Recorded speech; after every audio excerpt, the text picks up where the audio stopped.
Expérience sensorielle sportive ou créative pour les enfants. Près de 500 personnes, essentiellement des familles, se sont retrouvées aujourd'hui au Jardin d'Éden. Faire du lien entre elles et découvrir les services des associations comme le GEM TSA ou Autisme Bel Avenir, le tout en s'amusant, c'était la volonté des organisateurs de cette journée.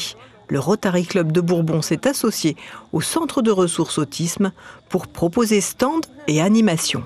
Cette journée doit permettre aux familles et aux personnes ne connaissant pas ces troubles de mieux apprendre à se connaître. On a notamment de l'art-thérapie, on a des structures très ludiques pour les enfants.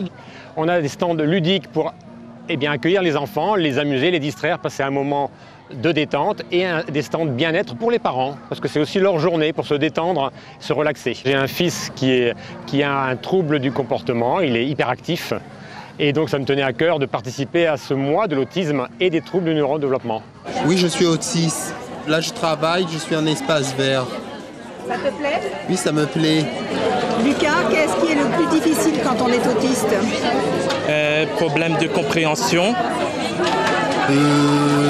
Parler.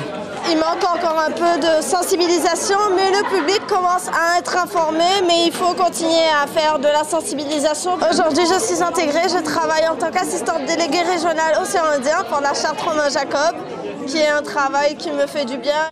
La charte Romain Jacob est un document qui défend les droits de ceux qui vivent avec un handicap. Il en est un qui connaît ses droits, c'est le savant autiste Joseph Chovanec.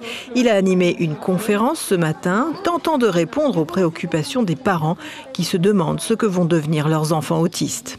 Les approches métropolitaines qui perçoivent toujours les choses avec un seul profil humain, eh bien ici à La Réunion, elles se retrouvent démultipliées avec une pluralité bien plus grande, une approche, je dirais aussi, parfois beaucoup plus facile dans les relations interhumaines. Et c'est très précieux. Parce que les solutions ne se trouvent pas dans je ne sais quelle expertise savante, dans un bouquin de 5000 pages, mais elles se trouvent dans le lien quotidien entre voisins, entre amis, entre proches. Et en star des réseaux sociaux, Joseph Chovanec a immortalisé la journée. Il alimente une web-série intitulée Human Diversity.